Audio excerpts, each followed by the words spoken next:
Palavra da Verdade, com Hernandes Dias Lopes. Abra sua Bíblia comigo, no livro de Cântico dos Cânticos, capítulo 4.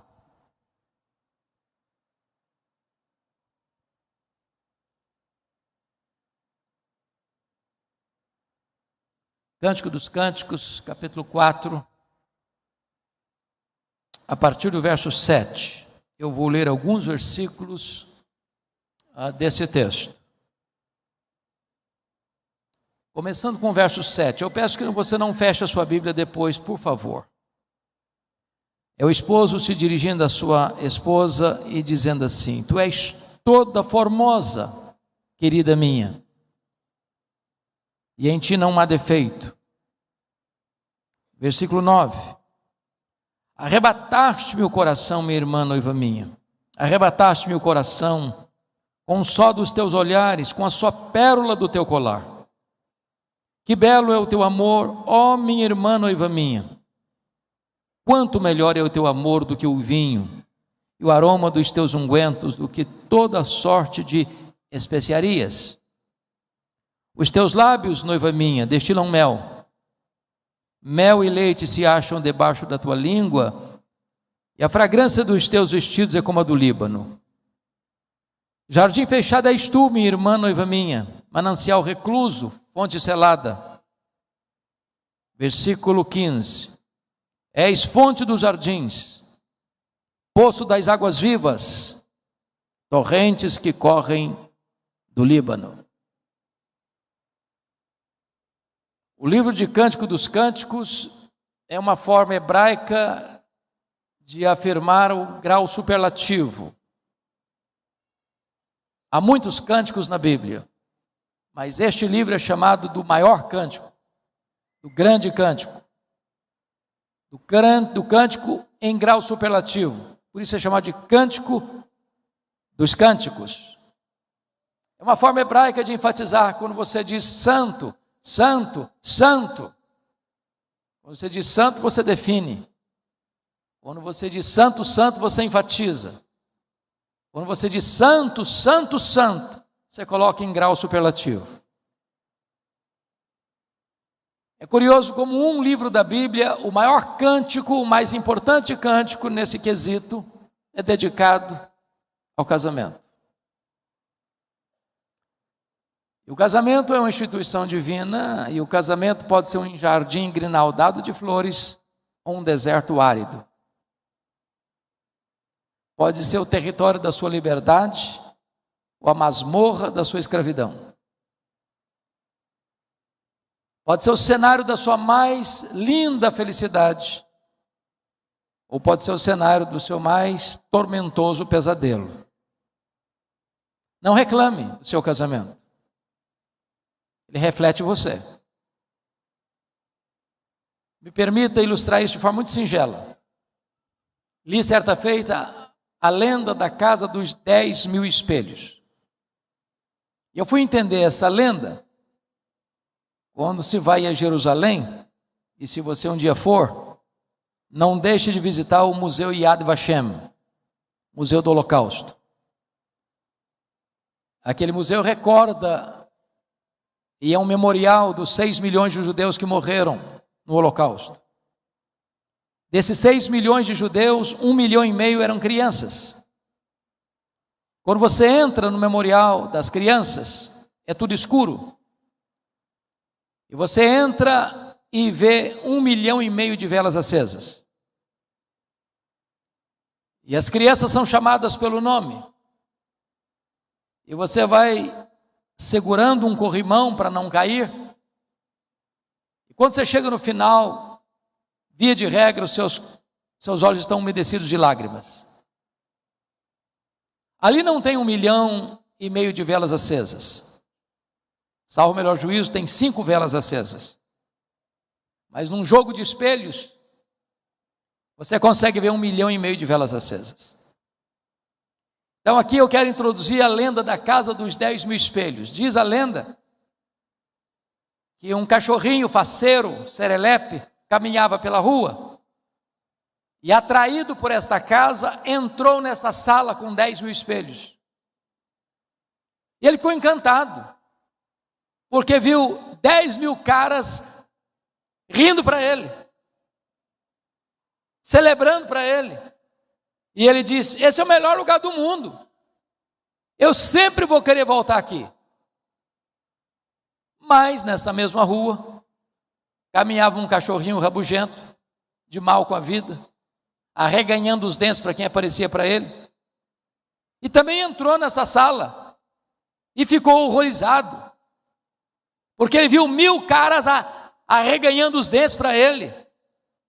E ele disse: é o pior lugar do mundo, é um lugar horrível, nunca mais quero voltar aqui. É claro que a lenda é autoexplicativa. A sua casa é exatamente o reflexo de quem você é. Não reclame da sua casa. Não reclame da sua família. Ela está refletindo você. Se você é uma pessoa de bem com a vida, a sua casa vai ser um lugar de felicidade. Se você é uma pessoa positiva, otimista, alegre, a sua casa vai ser festiva e alegre. Se você é uma pessoa que murmura, que reclama da vida, que parece que chupou limão o dia inteiro, a sua casa vai refletir esse ambiente pesado. Então o seu casamento e a sua casa é exatamente a sua cara. Esse texto que nós lemos traz alguns princípios para o nosso casamento ser um ambiente gostoso, um ambiente agradável, feliz.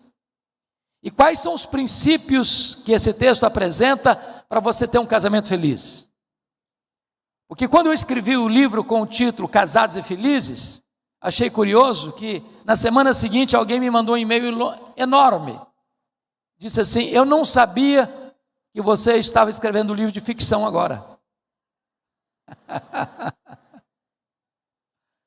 Tem muita gente que acha que casados não combina com felizes. Mas é possível ser casado e feliz. E é por isso que nós estamos aqui hoje. Mas como é que nós podemos ser casados e muito felizes? Vamos ao primeiro princípio. Está aí no versículo 7, é o princípio do elogio. Ele diz assim: tu és toda formosa, querida minha, e em ti não há defeito. Quando eu leio esse texto, a primeira sensação que eu tenho é que esse cara devia morar na lua, ou que ele não é honesto. Porque você conhece alguém sem defeito? Tem o CPF dela? Dá para dar o endereço dela? Existe alguém sem defeito? Depois que os nossos pais erraram, pecaram lá no Éden, tem alguém sem defeito? É claro que não tem. Nós não viemos de uma família perfeita, nós não somos perfeitos, nós não casamos com uma pessoa perfeita, nós não temos filhos perfeitos, a nossa família não é perfeita.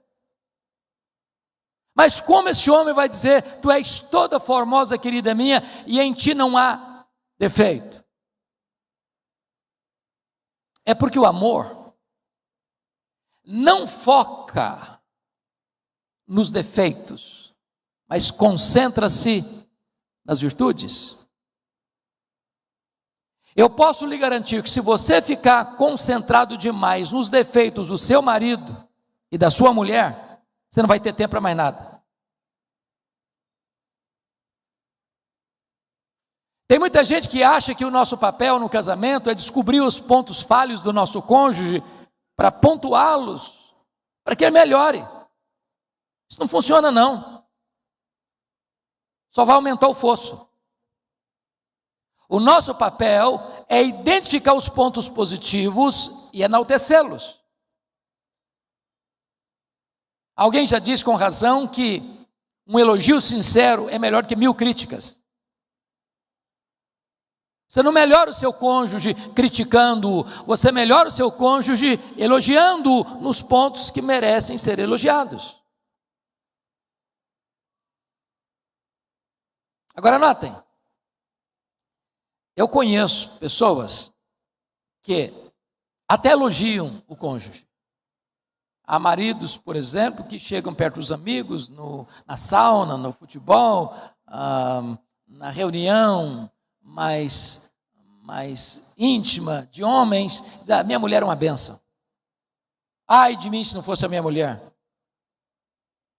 E rasga desabridos elogios à sua mulher. Mas a coitadinha nunca escutou isso dele. Tem mulher que elogia o marido no salão de cabeleireiro. Ah, ele é uma bênção. Ah, ele é trabalhador. Ah, ele é um bom pai. Mas o abençoado nunca escutou isso dela. Não basta elogiar, é preciso elogiar diretamente a pessoa. Diz, tu és toda formosa, querida minha. Está falando para ela, não está falando para os amigos. Agora escute isso. Se você não está elogiando a sua mulher, alguém vai elogiar. Aí dá ruim, hein? Se você não está elogiando o seu marido, alguém vai elogiar. Agora pense comigo. Um maridão que nunca foi elogiado pela sua mulher, bota o pé na rua e é coberto de elogios. Alguns, bem verdade, não são sinceros não. Olha o perigo aí. Já imaginou uma mulher que nunca é elogiada pelo marido, põe o pé do lado de fora de casa, é coberta de elogio. Olha o perigo aí. Quando a Bíblia diz que o amor do marido santifica a mulher, quer dizer que uma mulher bem amada, ela é protegida. Ela não é vulnerável. Ela não cai no canto da sereia dos Dom Juans da vida. Ela tem valor próprio. Ela é valorizada pelo seu marido. Mas uma mulher mal amada, que nunca é elogiada, que nunca é apreciada, que nunca recebe carinho, ela fica vulnerável. Então, o elogio é uma necessidade vital para um casamento feliz. Me permita fazer essa pergunta aqui. Qual foi a última vez que você elogiou sua mulher, por exemplo, porque a sua casa anda em ordem?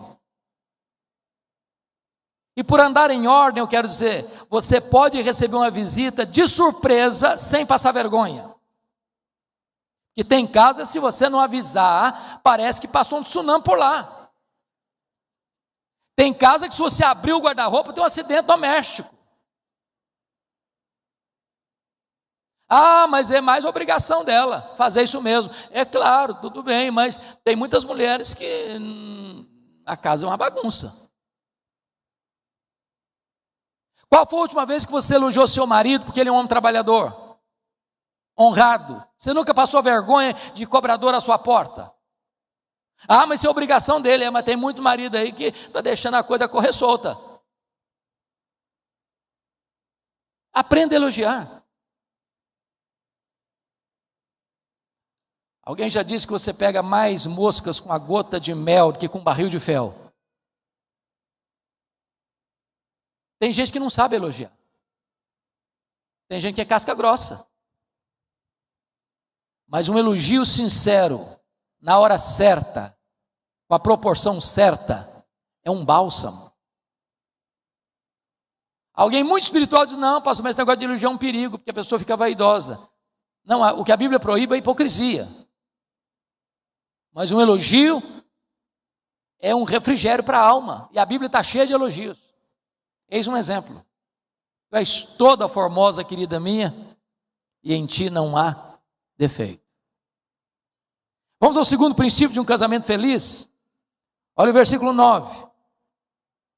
Arrebataste meu coração, minha irmã, noiva minha, arrebataste meu coração com um só dos teus olhares, com a só pérola do teu colar. E aqui o princípio é o princípio do romantismo. Parece que a nossa geração está esquecendo essa questão do romantismo, não é verdade? aquela geração que cantava serenata, que levava flores. Parece que está ficando para trás esse tempo.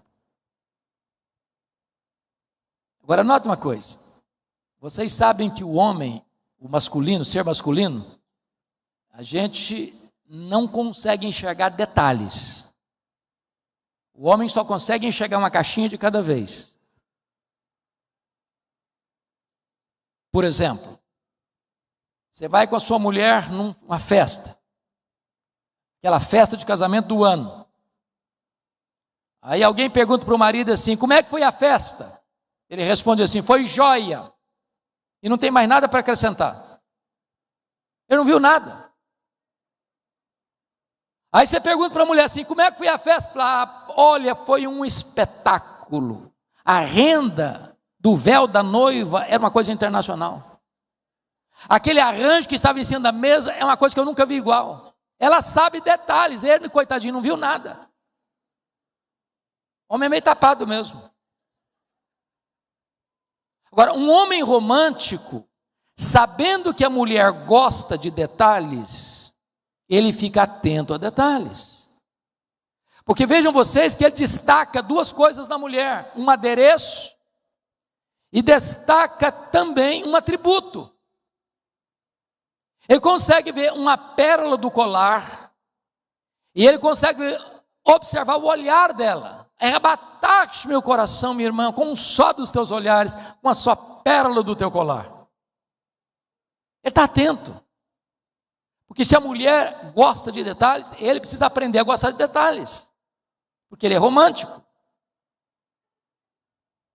Então, vejam vocês que o romantismo é uma coisa que precisa ser cultivada. Boas maneiras, boas atitudes, boas palavras, por gentileza, por favor, muito obrigado.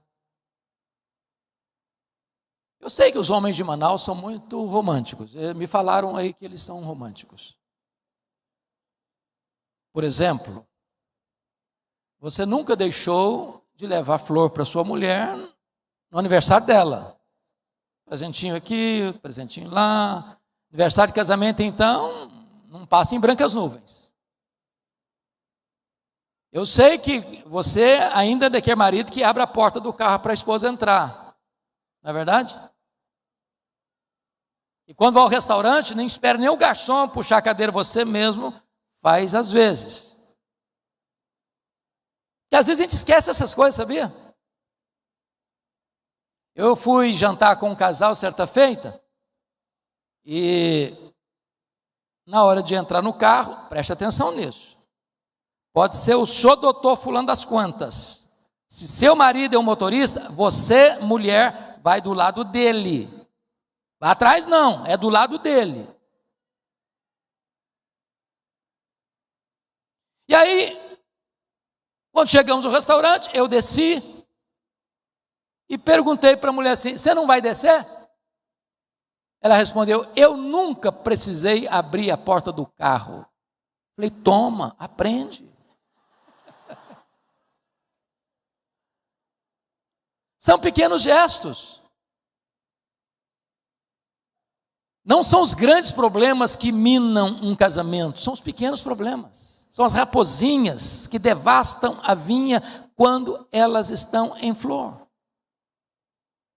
E vou lhes dizer que não tem idade para romantismo, não.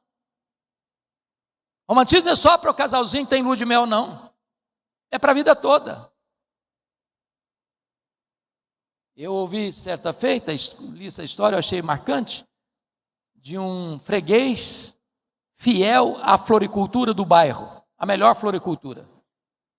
Todo sábado, aquele senhor de mais de 70 anos ia à floricultura e pedia o melhor buquê de rosas, meses após meses, ano após ano.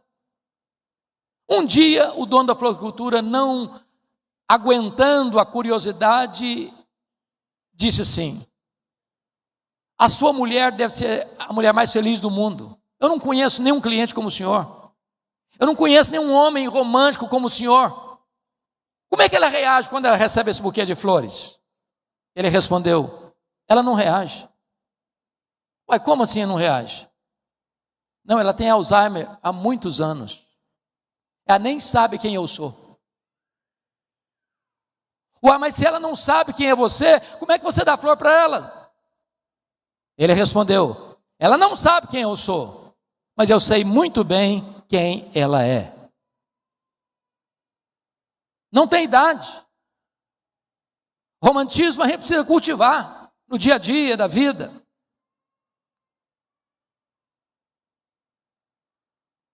Ah, pastor, eu já faço isso, mas pode melhorar um bocadinho, não pode não? E esse é o tipo de semeadura que é você quem colhe. Marabel Morgan, no seu livro A Mulher Total, disse o seguinte: para a mulher, o sexo começa no café da manhã. E o que quer dizer o seguinte? O que ela quer dizer o seguinte: se o marido é casca grossa no começo do dia, de noite tem pedra no colchão. Porque se o sexo para o homem é ato, para a mulher é afeto. Então, o romantismo é uma necessidade vital no casamento. Arrebataste-me o coração, minha irmã, noiva minha, com o só dos teus olhares. É só lembrar a fase de namoro, o coração palpitava. Você lembra disso? 2 horas passavam em 5 minutos. Não é possível que está na hora de ir embora. Retome essa agenda. E vocês vão ser gratos a Deus por esse banquete da felicidade na vida conjugal. Vamos ao terceiro princípio. Versículo 10. Que belo é o teu amor, ó minha irmã, noiva minha. Quanto melhor é o teu amor do que o vinho e o aroma dos teus ungüentos, e toda sorte de especiarias. O amor tem beleza e o amor tem gosto. Quando você fala em amor, eu não sei quantos leram o livro do Gary Chapman, sobre as 5 linguagens do amor. Quem leu esse livro aqui? Levanta a mão. Quem leu o livro? 5 linguagens do amor. É um livro que merece ser lido. Merece ser lido. E ele disse que a palavra amor não significa a mesma coisa para todas as pessoas. Algumas pessoas acham que amor é palavras de afirmação. Eu te amo.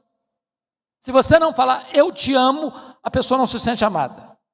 Porque para ela amor é essa expressão.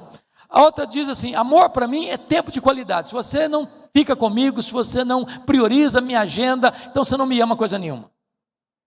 Outro acha que amor é serviço. Se você não ajuda a lavar a louça do jantar, você não ama nada. Se você não participa das atividades da casa, você não ama coisa nenhuma. A pessoa entende isso. Para outra pessoa, amor é toque, é abraço, é amasso. Se a pessoa não abraça, não beija, ela não ama coisa nenhuma. Para outra, amor é cartão de crédito. Aliás, de vez em quando você tem que fazer umas loucuras, sabia? Você tem que entregar o cartão para a sua mãe e falar: minha filha, vai em nome de Jesus, eu vou ficar aqui orando, para Deus ter misericórdia de mim.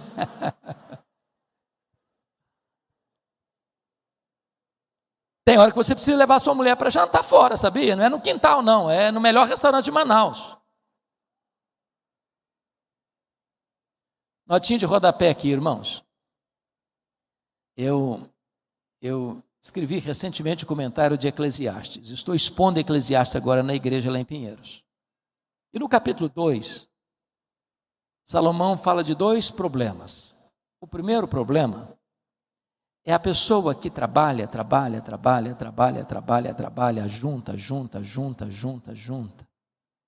E depois não usufruiu nada.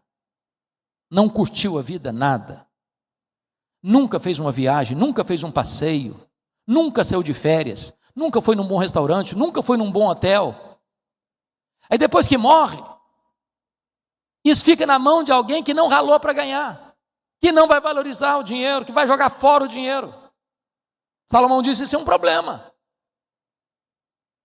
A segunda coisa que ele menciona é o seguinte: se você trabalha, você tem que trabalhar mesmo, você tem que economizar mesmo, você tem que ganhar mesmo, você tem que ajuntar mesmo, mas faça-me o favor de usufruir um pouco daquilo que Deus lhe deu. Eu conheci um senhor, certa feita, lá em Bragança, era dono de muitas casas. Esse homem era tão pão duro, que ele andava pela cidade catando lenha, graveto, para levar para casa, para cozinhar feijão, porque não queria gastar gás. Ô, gente, eu não estou falando de ser perdulário, eu não estou falando de você jogar dinheiro fora, eu estou lhe dizendo que é bíblico, é correto, é certo você usufruir o fruto do seu trabalho. Qual foi a última vez que você passeou com sua mulher? Qual a última vez que você fez uma viagem com a sua mulher? Qual foi a última vez que você levou sua mulher para um hotel que você não passou vergonha? Aproveite. Sabe por quê? Tem prazo de validade. Tem hora que você vai querer fazer e não consegue mais. Agora,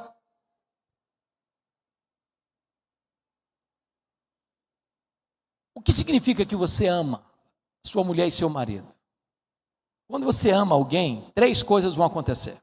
Primeiro, quem ama, declara que ama. Eu conheço casal que não consegue mais falar um para o outro, eu te amo.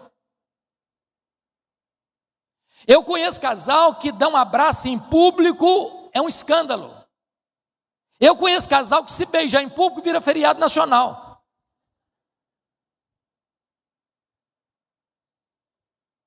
Eu nunca me esqueço, pastor Francisco, que o primeiro casamento que eu celebrei lá em Bragança, depois de 1 ano o casal voltou ao meu gabinete, e a mulher estava muito brava com ele, muito brava, e a mulher o levou assim meio forçado para o gabinete, que ela tinha que desabafar o coração lá perto de mim. Ela disse assim: pastor, a última vez que o meu marido me disse que me amava foi no dia do casamento. E ele olhou para ela assim meio desconfiado e perguntou assim: mas precisa falar de novo? Não falta nada para você? Coitado, não tinha entendido nada. Quem ama, declara que ama. Segundo, quem ama tem tempo para a pessoa amada. Se você ama, a pessoa é prioridade na sua vida. Eu estava comentando hoje com o pastor Francisco que eu tenho uma agenda muito intensa, mas eu tenho uma prática que eu adotei na vida.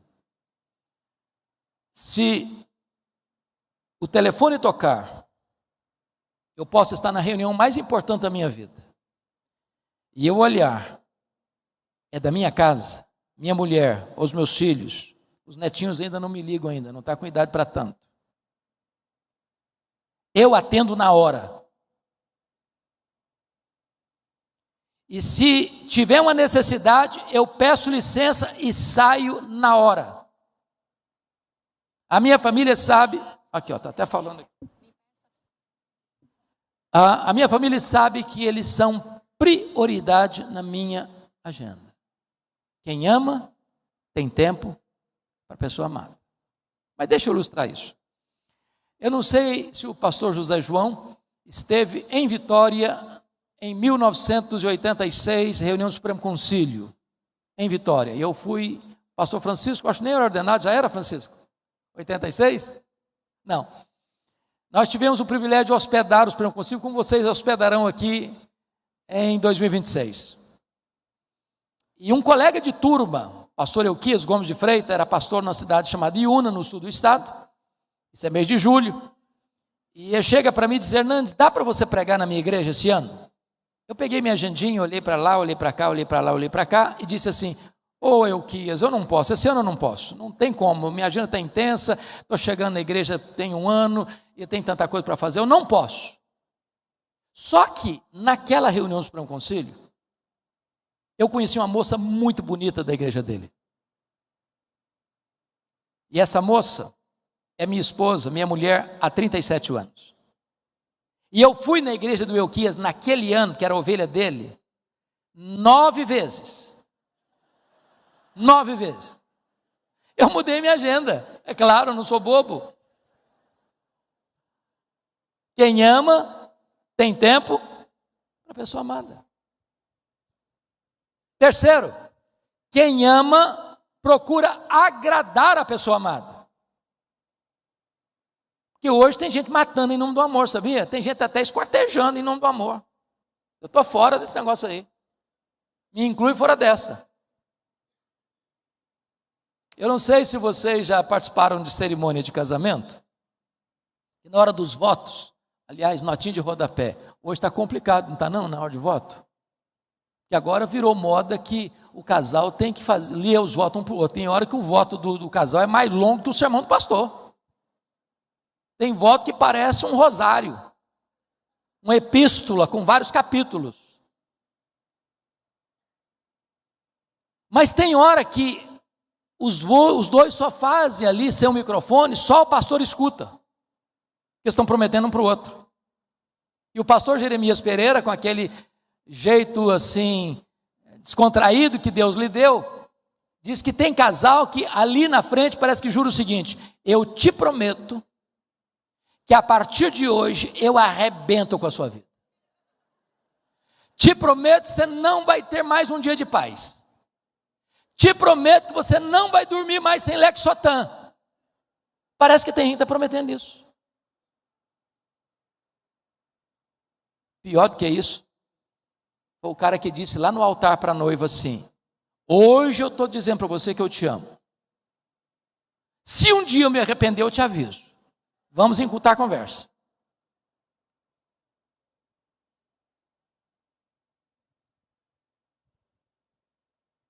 Quem ama, procura agradar a pessoa amada. Quando você ama, você quer tornar a vida do outro melhor. Você não quer machucar, você não quer ferir, você não quer contrariar. Você quer agradar nos mínimos detalhes. Eu conheço marido que ele não respeita o gosto da mulher, vai no supermercado e ele quer comprar o que ele gosta. Se ele gosta de Coca-Cola, ele tem que gostar de Coca-Cola também, porque ele acha que Coca-Cola é melhor que Guaraná. Quando você ama, você quer agradar a pessoa. Você sabe que seu marido gosta de comer isso, aquilo outro, você vai fazer o melhor para ele. E às vezes, meus irmãos, a gente tem que quebrar um pouco a banca, quebrar um pouco o protocolo, para tornar isso mais claro. Por exemplo, qual foi a última vez que você, mulher, botou aquela toalha que só vai para a mesa no dia que tem visita? Qual foi a última vez que você tirou a melhor louça lá da gaveta para um jantar especial? Que você fez o cardápio do ano. E quando o marido chega e olha a cena e toma um susto: quem de especial vai chegar aqui em casa hoje? E você disse para ele assim: meu querido, eu fiz isso para você. Vai devagar, porque o cara pode ter um infarto também, e isso é um problema.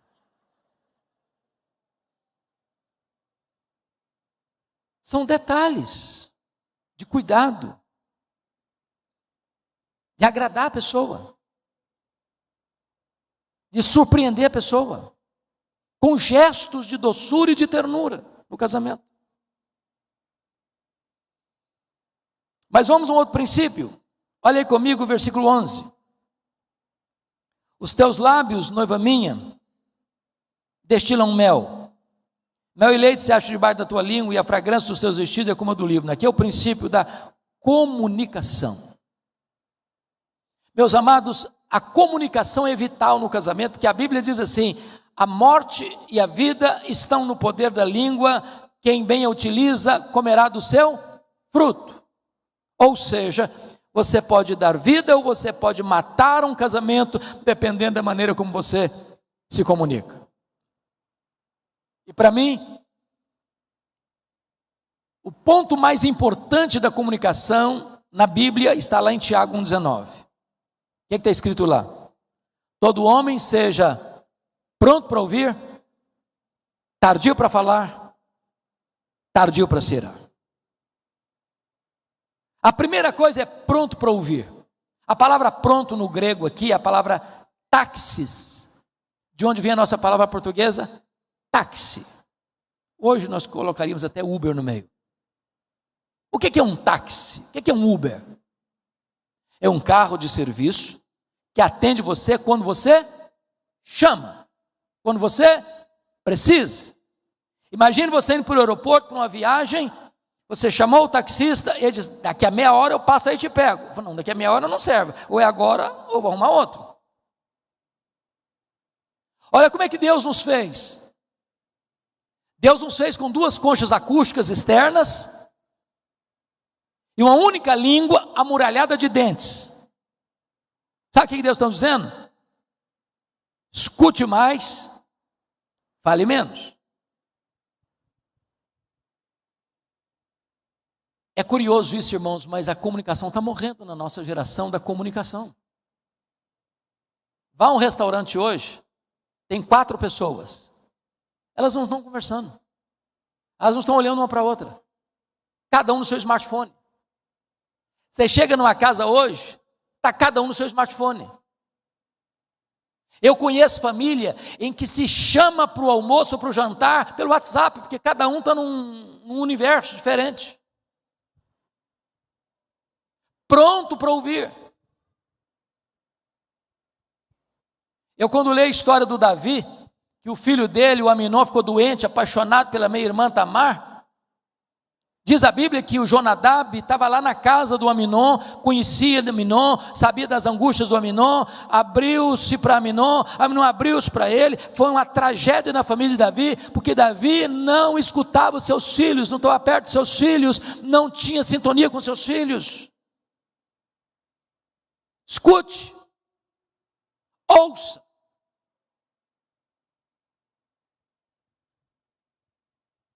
Agora, tem um contraponto. Qual o contraponto? Qual o contraponto? Tardio no falar. A palavra tardio no grego aqui é muito curiosa também. É a palavra grega brades, que é a mesma palavra para uma pessoa que tem um raciocínio muito lento. Para uma pessoa que não tem clareza na mente. Para uma pessoa deficiente nessa área. É aquele tipo de gente que você conta uma piada para ele vai rir daqui a meia hora. Tardio para falar. Eu não sei quanto a você, mas quando eu falo apressadamente, no vapor da emoção ou com raiva, eu só dou bola fora. Porque eu acabo machucando a pessoa que eu mais amo. Tardio para falar, pense, morda na língua, vai tomar um banho frio, vai sair, dar uma volta no quarteirão. Porque se você medir decibéis e falar no vapor da emoção e com raiva, você vai perder a causa. Tardio para falar. Eu não sei quanto a vocês, e vocês moram numa região aqui que ainda deve ser muito rico nisso, mas eu fui criado na roça. E numa roça que não tinha remédio. E a minha mãe tinha que se virar com os remédios caseiros, com raízes, com chás, com plantas. E eu fui criado na cultura das garrafadas. Só que aí entra uma lenda de um cidadão que ganhava a vida vendendo garrafadas. Mas não era para doença física, não, era para doenças emocionais. Aí um dia um cidadão com a crise no casamento foi nesse camarada e disse: rapaz, eu sei que você faz uma garrafada aí que é poderosa, que ajuda, que resolve. O cara falou: faço mesmo.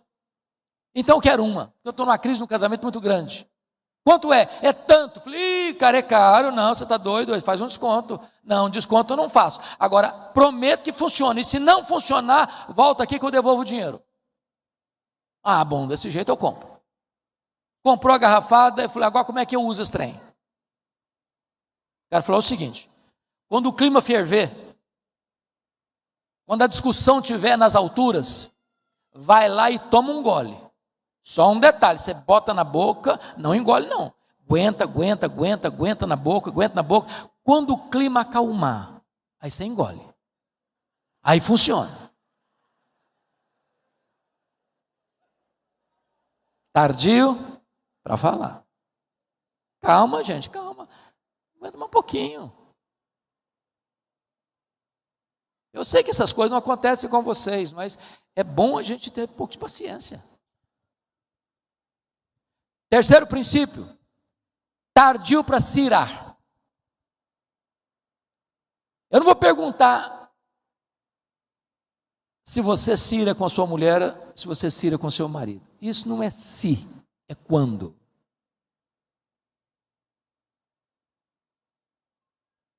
Que tem gente muito crente, sabe, muito espiritual. Eu boto os dois pés para trás quando eu escuto um casal dizendo assim: eu sou casado há 50 anos, nunca tive uma unha de discordância do meu marido, nunca tive. Deve ser um anjo disfarçado aqui entre nós, não é filho de Adão, não é possível.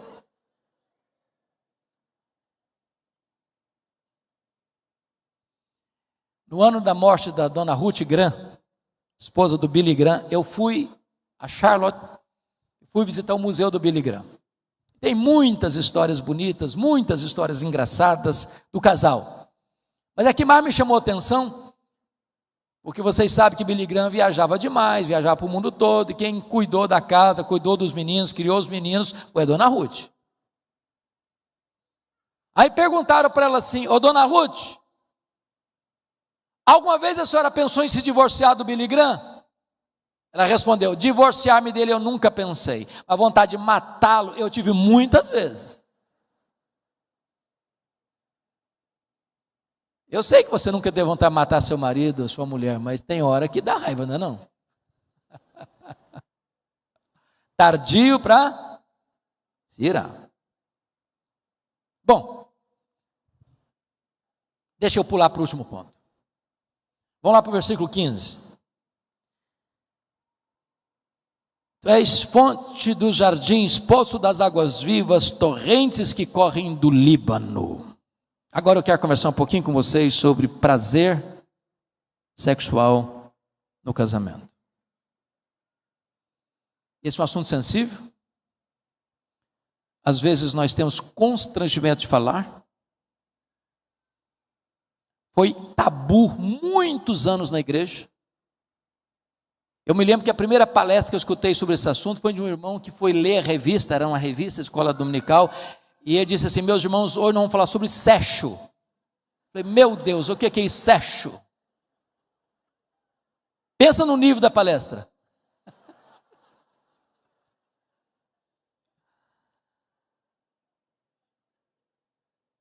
Outros não, pastor, esse assunto não é espiritual. Então vamos dar uma olhadinha? Abra sua Bíblia comigo aí, eu vou terminar a minha fala. Vou demorar um pouquinho aqui, mas eu vou terminar por aqui nesse ponto. Lá em 1 Coríntios capítulo 7, versos 3 a 5. Paulo está tratando desse assunto sexo, quando ele diz assim no verso 3, 7:3. O marido conceda à esposa o que lhe é devido, e também semelhantemente a esposa ao seu marido. Preste atenção, para quem acha que Paulo é machista, que é um equívoco, ele começa com o direito da mulher. O marido conceda à mulher o que lhe é devido, ou seja, a mulher tem direitos garantidos por Deus do prazer sexual no casamento, e cabe ao marido atender a necessidade da sua mulher. Semelhantemente, a mulher deve atender a necessidade do seu marido. Por que isso é importante? Porque sexualidade para o homem é uma coisa, sexualidade para a mulher é outra coisa. Sexo para o homem é ato, sexo para a mulher é afeto. O homem não precisa de aquecimento, ele já vem aquecido de fábrica. O homem com 10 segundos ele tem uma ereção e está pronto. Ele pode acabar de ter uma briga homérica, daqui a 5 segundos ele está pronto para um sexo maravilhoso. A mulher não. Alguém comparou assim, muito a grosso modo, como o fogão a gás e o fogão a lenha. O fogão a gás você ligou, pegou. Seu homem. A mulher é como fogão a lenha, você tem que botar lenha, tem que soprar, você tem que soprar outra vez, soprar de novo. Agora, quando pega fogo, assa pão o dia inteiro também. Alguém diz por aí que a mulher é o sexo mais frágil. Não é nada, a Bíblia não fala que a mulher é o sexo mais frágil, não. É o vaso mais frágil. Ela é o sexo mais forte. O homem só luta um round e desmaia. Ela luta 1, 2, 3, 4, cada dia já está roncando, já está dormindo há muito tempo. Se o homem não compreender a sexualidade feminina, ele não quer jogar os 90 minutos, quer decidir o jogo nos pênaltis. Está claro para você desenhar, você botar a legenda.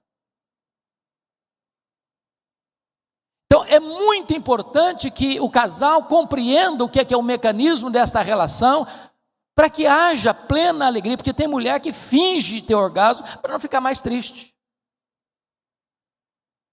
Porque o marido pensa nele. E está escrito, o marido conceda à sua mulher o que é devido a ela. Semelhantemente, a mulher ao seu marido. Mas o verso 4 aperta a tarraxa um pouquinho mais. Está escrito assim, a mulher não tem poder sobre o seu próprio corpo e sim o marido. E também, semelhantemente, o marido não tem poder sobre o seu próprio corpo e sim a mulher. Do que Paulo está falando aqui? O que Paulo está falando aqui é que você não pode fazer do sexo uma arma, porque a vítima pode ser você. O que Paulo está falando aqui é que você não pode fazer chantagem sexual no casamento. Usar o sexo como um jogo de troca. Se você não fizer isso, se você não fizer aquilo, se você não fizer aquilo que eu quero, eu vou privar você do que você tem direito. Pergunta básica. Quando é que marido e mulher devem ter uma relação? Porque Hollywood ensina que os dois estão sempre prontos, sempre preparados, e você que é casado sabe que isso não é verdade. Então, quando é que a relação deve acontecer? É quando um deles sinaliza que está afim. E nem é preciso um discurso muito longo também não, basta um rabiscar de olhos, todo mundo entende, não se dá de desentendido. Porque tem desculpas homéricas, a enxaqueca então é proverbial. Haja enxaqueca. Eu tenho um colega que para resolver isso comprou uma cartela de cibalena, pensa num remédio antigo. Botou uma jarra d'água e falou, no caso porventura de acontecer uma dor de cabeça, o problema está aqui. Agora, sem qualquer brincadeira, eu li uma tese de doutorado, uma tese seríssima, onde o autor disse o seguinte, o melhor exercício físico, que mexe com todos os músculos do corpo, é uma boa relação sexual. Corresponde a uma caminhada de mais de 2 quilômetros. Em vez de você ficar dando volta no quarteirão, até economizando a academia, faça o favor de fazer o dever de casa. E todos vão agradecer.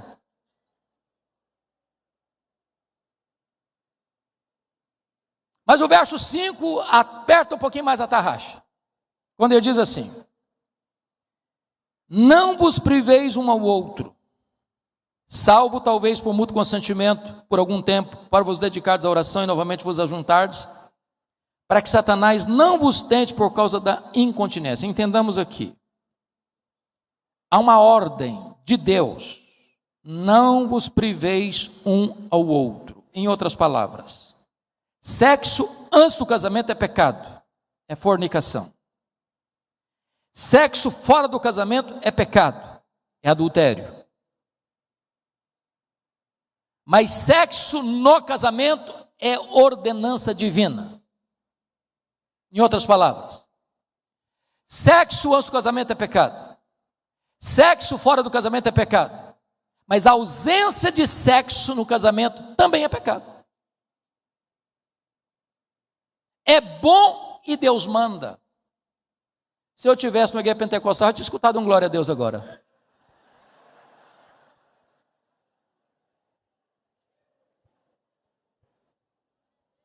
Pensa num negócio bom.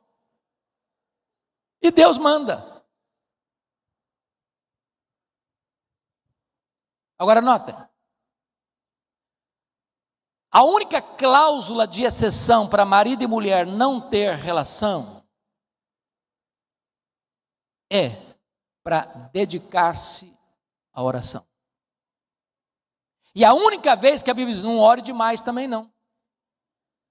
E novamente vos ajuntar, porque tem gente muito espiritual. Não, pastor, eu estou orando, eu estou consagrando, eu estou jejuando, eu estou até subindo um monte. Você pode orar, jejuar, subir um monte, mas faça o favor de fazer o dever de casa.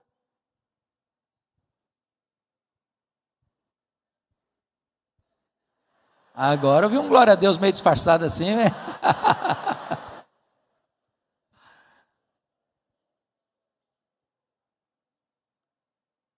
Agora preste atenção numa palavra que é muito importante nesse versículo. Salvo, talvez. Por que o Espírito Santo, que inspirou o apóstolo Paulo a escrever esse texto, usou talvez? Salvo, talvez, por mútuo consentimento. O que Paulo está dizendo? Ele está dizendo o seguinte: irmã querida, você nunca pode dizer para o seu marido assim, meu querido, esse mês nem olhe para mim. Não adianta olhar. Decisão monocrática. Não. Não pode ser. Por mútuo consentimento. Nem o maridão pode dizer para a mulher, ó, minha filha, essa semana não tem nada não, tá? Fica na sua aí, porque eu estou na minha. Impossível. Tem que ter o quê? Mútuo consentimento. Agora, por que ele usa o talvez? Por quê? Porque tem hora que mesmo quando marido e mulher estão de acordo, eles estão errados. Ananias e Safira estavam de acordo. Estavam errados. Me permite ilustrar. Um dia eu estou no meu gabinete pastoral lá em Vitória, chega um casal, pastor Francisco, de 60 anos mais ou menos. Falou, pastor, estamos aqui porque queremos ir para a igreja e tal, conversa vai, conversa vem, conversa vai, conversa vem. Lá pelas tantas a mulher disse assim, o problema é o seguinte, pastor, tem 20 anos que eu e meu marido não temos sexo. Eu quase caí da cadeira. E o maridão calado. Ah, pastor, mas nós combinamos. O maridão calado. Eu disse, meus irmãos, com todo respeito, eu tenho idade, eu tinha mesmo na época, eu tenho idade para ser filho de vocês, mas vocês estão errados. Errados. O que a Bíblia está dizendo? Não vos priveis um ao outro, salvo, talvez, por mútuo consentimento, e novamente vos ajuntardes. Não vou nem concluir o versículo ainda. Então vamos tirar o talvez do versículo? Vamos ler sem o talvez. Vamos ler sem o talvez. Não vos priveis um ao outro, salvo por mútuo consentimento. Aí está resolvido. Os dois não querem. Ah, já fizemos demais, já estão com a cota, já está extrapolando a cota. E agora já fizemos para a vida inteira, também não querem mais nada. Está decidido. Pronto. Os dois estão de acordo. Resolvido. Mas Deus que é sábio, Deus que conhece o coração humano, colocou talvez. Porque se você se privar o seu marido, se você privar a sua mulher da intimidade sexual, Satanás entra na jogada. Para que Satanás não vos tente por causa da incontinência. Tem muita gente que pula cerca, por desculpa da expressão, por falta de caráter mesmo. Mas tem gente que está passando fome no banquete. E tem um especialista em tentar, chamado Satanás, que vai botar boi na linha e vai perturbar essa família, vai destruir esse casamento. Quero dizer para você que relação de intimidade sexual no casamento é tão espiritual quanto você buscar Deus.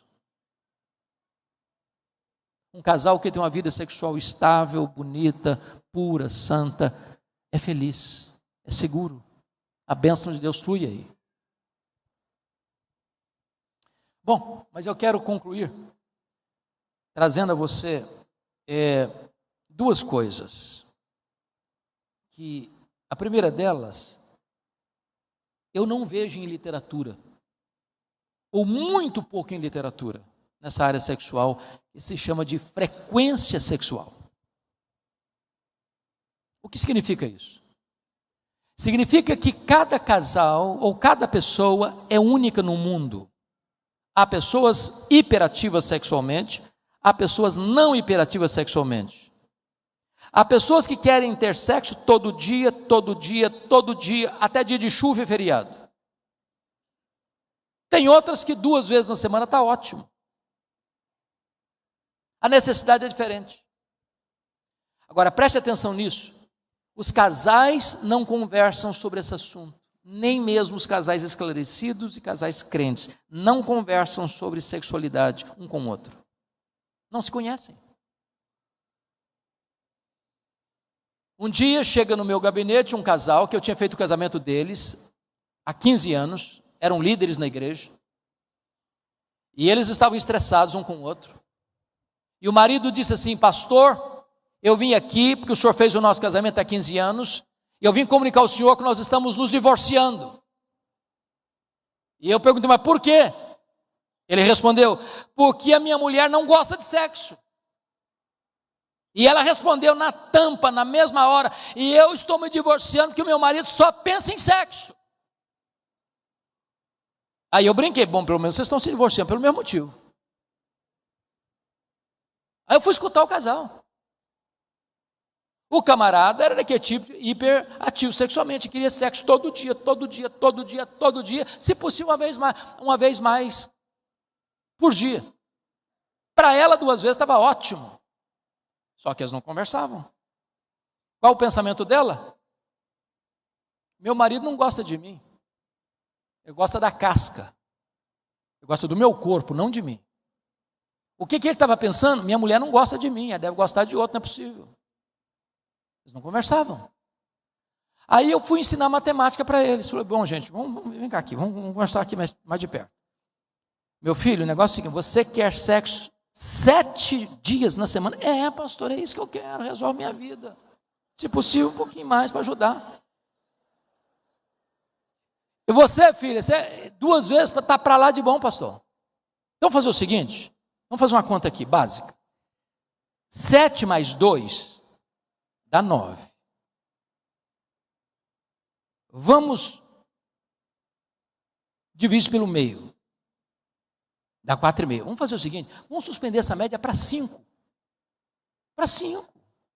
Não se fala mais nisso. Estão casados até hoje. Vão dar uma melhorada na média. E todo mundo vai agradecer. O último ponto para encerrar, que eu gostaria de tratar dessa matéria, é o problema da pureza do leito conjugal. Porque nós estamos vivendo na época da internet. E é apavorante a estatística. A estatística prova que 60% dos homens têm alguma ligação com pornografia. 35% das mulheres têm alguma ligação com pornografia. Estatisticamente, eu posso garantir que tem homens aqui viciados em pornografia. E pornografia é um vício. É como cocaína. Gera dependência. E a dose de hoje não serve para amanhã. Destrói a mente, destrói a alma, destrói o casamento. Eu escuto constantemente, recebo mensagens constantemente de mulheres frustradas, machucadas, feridas, porque o marido é viciado em pornografia. E pior, quer repetir toda a sujeira no leito conjugal. Eu morava nos Estados Unidos, nos idos de 2000 e 2001, e recebi um telefonema anônimo de uma mulher que se dizia evangélica, que dizia que o marido era evangélico, e me disse assim: pastor, eu não aguento mais, meu marido é viciado em pornografia, e ele está no último estágio da degradação, E agora ele está querendo que eu me deite com um amigo dele que frequenta a nossa casa para ele assistir a cena. O problema é que esse rapaz é mais bonito que o meu marido, é mais novo que o meu marido, e eu não aguento mais tanta pressão. E eu disse para ela ao telefone: minha filha, confronte o seu marido. Se ele não mudar de ideia e não respeitar você, divorcie do seu marido. É melhor você ser uma mulher divorciada do que ser uma prostituta. Se você atender a fantasia do seu marido, você vira uma prostituta, você se destrói. Passaram-se 6 meses, eu estou pregando a 2.000 quilômetros de onde eu morava, e ao final do culto, à porta, cumprimentando as pessoas, aproxima-se de uma mulher bonita, de seus 30 anos, estendeu a mão para mim e disse: pastor Hernandes, eu sou aquela mulher que ligou para o senhor tal dia sobre tal assunto. Eu perguntei: minha filha, o que aconteceu? Ela disse: eu confrontei meu marido, ele se arrependeu, ele me pediu perdão, ele me pediu ajuda, ele está sendo tratado, e Deus está restaurando o nosso casamento. A Bíblia diz lá em Hebreus 13:4, digno de honra entre todos é o matrimônio e o leito sem mácula. A palavra leito lá não é cama, a palavra leito lá é coité, é coito, é relação sexual. Eu não sei cama, porque cama você todo dia está dormindo numa cama diferente, você dorme numa cama de hotel, você dorme numa cama de pensão, você dorme numa cama de acampamento, você não sabe quem passou por ali. Está falando da relação de marido e mulher, tem que ser sem mácula. E está provado estatisticamente que os casais mais felizes são aqueles que têm uma vida sexual santa. Você não precisa de uma película pornográfica para estimular você. Deus deu tudo para você, para ter uma vida sexual plena, maiúscula, bem-aventurada, sem lançar mão de sujeira, de lama. Lá em Nova York teve uma greve dos garis. Uma semana sem recolher lixo, muito lixo na rua. Um homem espirituoso disse: eu vou brincar com esse negócio. Pegou uma caixa enorme, botou todo o lixo da casa dentro da caixa, fechou a caixa, fez um embrulho bonito da caixa, um laço de fita vermelha, botou no porta-mala do carro, deixou o porta-mala aberto numa esquina, e as pessoas olhavam a caixa, paqueravam a caixa, flertavam a caixa e fugiam. Um olhava e olhava para um lado, olhava para o outro e ia embora. O outro olhou, não tinha ninguém, catou a caixa, correu para casa. Quando abriu, era lixo. Lixo faz mal, cheira mal. Tem gente levando lixo para casa. Deus quer que você tenha uma vida sexual plena, mas digno de honra entre todos é o matrimônio e o leito sem mácula. Que Deus nos ajude a observar esses princípios, para que o nosso casamento seja verdadeiramente feliz. Casados e felizes. Deus os abençoe.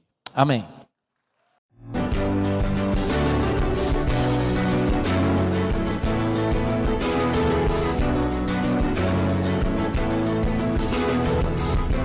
Palavra da Verdade, com Hernandes Dias Lopes.